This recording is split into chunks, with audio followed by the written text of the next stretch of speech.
Please, ہم مصروف fit path پر کھڑے ہیں۔ سراج کیانی نے جلدی سے اسے لوکیشن کا احساس دلایا۔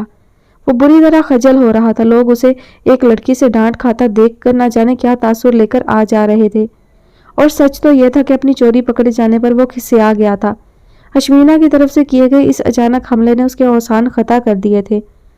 بات بدلنے کی کوشش مت کرو، یہ بتاؤ تم نے کس کے ایما پر اتنی بڑی حرکت کی تھی؟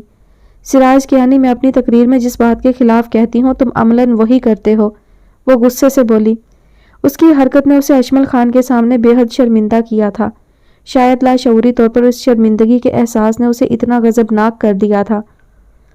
میں نے یہ حرکت ریحان پراچا کے ایما پر کی تھی، وہ اب سنبھل کر دھیرے سے بولا تو وہ حیران رہ گئی، پھر چلائی، نہیں تم جھوٹ بول رہے ہو۔ ریحان پراچا اس بات سے بے خبر ہے، وہ اس موقع پر موجود ہی نہیں تھا۔ بائی گاڈ، میں جھوٹ نہیں کہہ رہا۔ سراج کا لہجہ سچائی کی چغلی کھا رہا تھا۔ مجھ سے ریحان پراچا نے خود کہا تھا، اس وقت ہم دونوں آفس میں موجود تھے۔ اگر آپ کو یقین نہیں آتا تو خود ریحان سے بات کر لیں۔ کیا؟ اشمینہ ابرار سناٹے میں رہ گئی۔ اسے لگا جیسے سراج کیانی کا یہ انکشاف اس کے سر پر پتھر بن کے لگا ہو، تو گویا ریحان پراچا نے اس سے اتنا بڑا جھوٹ بولا۔ اسے اندھیرے میں رکھ کر سوچے سمجھے منصوبے کے تحت یہ ساری کارروائی کی گئی تھی۔ اس نے سر اٹھا کر سراج کیانی کو خالی نگاہوں سے دیکھا۔ اس کی نگاہیں قطعاً جھوٹ نہیں بول رہی تھیں۔ او گاڈ، تو اس کا مطلب ہے ریحان پراچا نے مجھ سے اتنا بڑا جھوٹ بولا۔ اس کا تن من جل اٹھا۔ وہ غصے سے پلٹی اور تیز تیز قدم اٹھاتی اپنی گاڑی کی طرف بڑھ گئی۔ سراج کیانی حیرت زدہ نظروں سے اسے دیکھتا رہا، پھر ہولے سے مسکرا دیا۔ تو اشمینہ ابرار، تم ابھی تک ریحان پراچا کی اصلیت سے ناواقف ہو؟ اس نے نعیمہ کی طرف دیکھا، پھر سر جھٹک کر اس کا ہاتھ پکڑا اور دکان کے اندر داخل ہو گیا۔ میرا فیصلہ غلط نہیں تھا زمان، تمہارے غلط رویے نے اسے غلط ثابت کر دیا ہے۔ کیا کمی ہے شاردا میں؟ کیوں تم اس کے ساتھ ایڈجسٹ نہیں ہو پاتے؟ اپنی بہن کا بھی خیال نہیں ہے تمہیں؟ امی کی آواز اس کے کمرے تک پہنچ رہی تھی۔ آج پھر وہ زمان بھائی سے الجھ رہی تھی۔ میں نے تو آپ کو پہلے ہی کہہ دیا تھا، میں شاردا کے ساتھ سمجھوتا نہیں کروں گا۔ زندگی مجھے گزارنی تھی امی، اور فیصلہ آپ اور پپا نے کیا۔ اب جو کچھ میں کر رہا ہوں اس کا اندازہ آپ کو اس وقت ہونا چاہیے تھا جب آپ نے میرے انکار پر بھی اپنے فیصلے کو عملی جامہ پہنایا تھا۔ زمان، امی کی تیز آواز کانپ گئی۔ میں ٹھیک کہہ رہا ہوں امی، آپ تو ماں تھیں، پھر ماہگل اور میرے لیے کیوں بہتر نہیں سوچا؟ کیا غلط کیا ہے میں نے؟ تم نا شکرے ہو۔ امی بھڑک اٹھی، ان کی آنکھوں میں غصے اور بے بسی کا رنگ سمٹ آیا تھا۔ انہیں ماہگل کی فکر کھائے جا رہی تھی۔ شاردا اور زمان کے روز روز کے جھگڑوں نے اس کی زندگی کو بھی جھگڑوں کی لپیٹ میں لے لیا تھا۔ انہیں آج بھی اپنے کیے گئے فیصلے پر پشیمانی نہیں تھی، البتہ زمان کے ناروا رویے پر شاکی ضرور تھیں۔ صرف صورت سب کچھ نہیں ہوتی امی، میری اس کے ساتھ ذہنی مطابقت نہیں ہو سکی ہے۔ وہ جو سوچتی ہے میرے وہم و گمان میں بھی نہیں ہوتا، اور میں جو کچھ کہتا ہوں اسے ناگوار گزرتا ہے۔ وہ میرے دل میں جگہ نہیں پا سکی ہے۔ زمان کا لہجہ بے حد کڑوا تھا۔ وہ صوفے سے اٹھ کر کمرے میں ٹہلنے لگا۔ امی نے اسے دیکھا، پھر دھیرے سے بولی، تم اپنے دل میں وسعت پیدا کر لو زمان، خود بخود ذہنی ہم آہنگی پیدا ہو جائے گی۔ ہاں، وسعت؟ زمان بھائی استہزائیہ انداز میں ہنسے۔ تم کیا کسی اور لڑکی کو پسند کرتے تھے؟ امی نے کچھ سوچ کر پوچھا تو زمان بھائی ایک لمحہ خاموش رہ گئے، پھر دھیرے سے رخ دریچے کی طرف موڑتے ہوئے بولے، ہاں کرتا تھا کبھی، مگر اب ایسی کوئی بات نہیں۔ اس لڑکی کا دھندلا سا تصور بھی میرے ذہن میں نہیں ہے۔ زمان بھائی کی بھاری آواز ماہگل کی سماعت پر برچھی کی طرح لگی۔ یہ کیسا مرد ہے جسے چاہا تھا کبھی، اب اس کا تصور بھی نہیں رہا، اور اب ایک بیوی کو معتبر درجہ دینے کے حق میں نہیں۔ ایسے مرد کے ساتھ کیسے کسی کی ذہنی ہم آہنگی ہو سکتی ہے جس کا دل اتنا تنگ ہو، جو محض اپنی خواہش، اپنی سوچ پر فریق ثانی کو گھسیٹنا چاہے؟ زمان، تم ماہگل کی خاطر ہی کچھ سوچو۔ امی کی آواز میں دکھ مترشح تھا۔ تم کیسے بھائی ہو کے بہن کے اجڑنے کا تماشا دیکھتے رہتے ہو؟ ایک ماں کے آنسوؤں کا بھی احساس نہیں؟ اپنی زندگی صرف اپنے لیے ہی وقف نہیں کر لیتے زمان؟ امی صوفے پر ڈھہ سی گئی۔ ماہگل کے غم نے انہیں اندر سے تھکا ڈالا تھا۔ میری سمجھ میں نہیں آتا امی کہ مسعود شاہ کیوں ماہگل سے انتقام لے رہا ہے۔ میرے اور شاردا کے معاملے میں ماہگل کو بیچ میں گھسیٹنا کہاں کا انصاف ہے؟ زمان بھائی کی آنکھوں میں غصہ امڈ آیا۔ انصاف کا نام مت لو زمان، تمہارے منہ سے انصاف کا لفظ جچتا نہیں۔ امی کے لبوں پر تلخ اور طنزیہ مسکراہٹ بکھر گئی۔ مسعود شاہ بہن کے اجڑنے کا تماشا یوں بیٹھ کر نہیں دیکھ سکتا۔ تمہاری طرح وہ خود غرض بن کر صرف اپنی دنیا میں مگن نہیں رہ سکتا۔ خاندان والوں کی باتیں اس کی غیرت کو جگاتی ہیں۔ امی یہ کہہ کر صوفے سے کھڑی ہو گئیں اور کمرے سے نکل گئیں۔ امی کے لفظ تیر بن کر زمان خان کے دل میں کھپ گئے۔ ایک عجیب سی کیفیت اس کی آنکھوں میں پھیل گئی۔ اس نے بے چینی سے پہلو بدلا اور پھر کمرے سے باہر نکل گیا۔ امی باورچی خانے کی طرف جا رہی تھی۔ اسے غصے سے نکلتا دیکھ کر ٹھٹکی وہ ان کے سامنے آ گیا۔ آپ نے مجھے بے غیرت ہونے کا طعنہ دیا ہے امی، میں آج ہی شاردا کو لے کر آتا ہوں، مگر وہ لب بھینچ کر ایک لمحہ رکا، پھر بددستور تلخ لہجے میں بولا، وہ اپنی دنیا میں رہے اور میرے معاملات سے بے نیاز رہے تو اس کے یہاں رہنے پر مجھے انکار نہیں ہوگا۔ یہ کہہ کر وہ پلٹ کر بڑے بڑے قدم اٹھاتا پورچ کی طرف بڑھ گیا۔ مہاگل کھڑکی کا پردہ ہٹائے زمان بھائی کو پورچ تک جاتا دیکھتی رہی۔ پھر امی کے مطمئن اور مسکراتے چہرے پر نگاہ پڑی تو کرب سے اس نے نچلا لب دانتوں میں دبا لیا، پھر ایک گہرا سانس سینے سے آزاد کیا۔ ایک بیوی کو اتنا بے اختیار رکھنا کہ وہ شوہر کے معاملات میں مداخلت کی مجاز نہ ہو، اس کے لیے کڑا امتحان ہی تو ہے۔ کوئی عورت اپنے مرد کی بے نیازی بے مروتی برداشت نہیں کر سکتی، چاہے وہ کتنی ہی ظالم ہو یا اس کی وسعت قلبی کے کتنے ہی ڈنکے بج چکے ہوں۔ اس کے دل پر ملال کی کثیف فضا چھا گئی۔ امی خوش تھی کہ شاردا بھابھی کے آ جانے سے ماہ گل بھی اپنے گھر کی ہو جائے گی، مسعود شاہ آ کر اسے لے جائے گا۔ ہاں، ان کا یہ خیال بھی غلط نہیں تھا۔ ماں ہونے کے ناطے ان کی طمانیت سے بھری مسکراہٹ بھی اپنی جگہ درست تھی۔ وہ اپنے تئیں کسی طرح بیٹی کو آسودہ دیکھنے کی مطمئنی تھی، مگر وہ کیا جانتی کہ یہ صرف پہلاوا تھا۔ مسعود شاہ اگر سب کی نظروں میں غیرت مند بھائی تھا تو اس کے لیے ایک جابر شوہر تھا۔ اس کی غیرت اور حمیت اس کے لیے عذاب جاں ہی رہی تھی۔ پھر کیسے وہ اس شخص کے ہمراہ جائے جو صرف اسے اس لیے خوش رکھتا تھا کہ اس کی بہن اپنے گھر میں خوش رہے۔ اس کی زندگی میں تو آسودگی کا شائبہ تک نہیں تھا۔ اس کی زندگی تو صرف چند ماہ خوشیوں کا گہوارہ رہی تھی۔ اب تو ان خوشیوں کا دھندلا سا عکس بھی ان آنکھوں میں نہیں رہا تھا۔ اس کے ماضی کے سمندر میں تو صرف دکھ اور بے ثمر خواہشوں کا خزانہ دفن تھا۔ اس کی آنکھوں میں بنجر ماحول سال بکھرے پڑے تھے اور حال کی کوئی تسلی بخش صورت نہ تھی۔ نہیں مسعود شاہ، تم لاکھ غیرت مند سہی کبھی میرے محبوب شوہر تھے، مگر میں نے اب تمہاری زندگی سے مکمل طور پر نکل جانے کا فیصلہ کر لیا ہے۔ یہ فیصلہ کر کے ماہ گل نے ایک عجیب سا دکھ اپنے وجود میں سرایت ہوتا محسوس کیا۔ بہرحال زندگی یوں بھی کانٹوں سے پر راستہ ہی تو ہے۔ وہ تو ہمیشہ نا آسودگی کے جال میں خود کو قید محسوس کرتی رہی تھی۔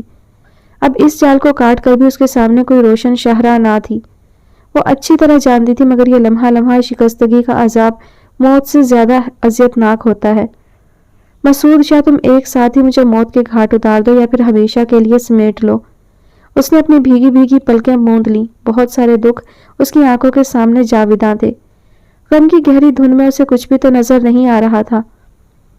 کوئی اس کا دروازہ مسلسل بجا رہا تھا۔ وہ چونکی اور جلدی سے آگے بڑھ کر دروازے کا لاک کھول دیا۔ سامنے ہی فروان کھڑا تھا۔ کیا بات ہے آپی، سو گئی تھیں کیا؟ میں کب سے دروازہ بجا رہا ہوں۔ وہ اندر آ گیا اور مہاگل کو بغور دیکھا۔ نہیں تو بھلا یہ کون سا سونے کا ٹائم ہے؟ اس نے بدقت تمام خود کو سنبھالتے ہوئے کہا اور مصنوعی مسکراہٹ لبوں پر سجا لی۔ میں بھی یہی سوچ رہا تھا کہ ماہی آپی سحر کی طرح اتنی بے اصول کب سے ہو گئیں، اور ویسے بھی بھوک لگ رہی ہو تو نیند کس کافر کو آ سکتی ہے؟ کیوں؟ آپ کو بھی یقیناً بھوک لگ رہی ہوگی۔ فروان کی بات پر وہ مسکرائی۔ نہیں، کوئی خاص نہیں، اس نے صاف گوئی سے کہہ دیا۔ جب نگاہوں کے سامنے ڈھیر سارے دکھ ہوں اور کوئی روشنی کی رمق نظر نہ آ رہی ہو تو زندہ رہنے کی یہ ساری احتیاجات ثانوی ہو کر رہ جاتی ہیں۔ کیوں، آپ کو بھوک نہیں لگ رہی؟ دیکھیے تو پورے 2 بج گئے ہیں اور میں مارے فاقوں کے مر رہا ہوں۔ فروان نے عجیب سی صورت بنائی کہ مہگل بے ساختہ ہنسی کو نہ روک سکی۔ بوجھل ماحول میں فروان کا جملہ لطیف احساسات جگا گیا۔ بالکل بچے ہو، وہ اس کے ساتھ باہر نکل آئی۔ نہ آپی پلیز، یہ سراسر میرے 6 فٹ قد اور میری بھرپور جوانی کی توہین ہے، اس نے برجستہ احتجاج کیا۔ ہاں، تمہیں بچہ کہنا دراصل بچوں کی بھی توہین ہے نا، اس نے چھیڑا تو فروان ہنس دیا۔ وہ دونوں باتیں کرتے کھانے کی میز تک آ گئے۔ امی میز سجا رہی تھیں۔ تم سحر کو لینے نہیں گئے فروان؟ امی اسے دیکھتے ہی بولی۔ اس نے مجھے منع کر دیا ہے، کہہ رہی تھی کہ ہم سب فرینڈز ایک ساتھ آئیں گے، آج آخری پیپر ہے نا، شاید کچھ ہلہ گلہ کرنا تھا انہیں۔ وہ امی کو تفصیلاً بتاتے ہوئے کرسی کھینچ کر بیٹھ گیا۔ مہاگل آپی کے چہرے پر سحر گل کے لیے پیار بھری مسکراہٹ بکھر گئی۔ ہاں، آج وہ امتحانات سے فارغ جو ہوگی، آخری پیپر دینے کے بعد ایسی ہی خوشی ہوتی ہے، مہاگل نے مسکرا کر کہا۔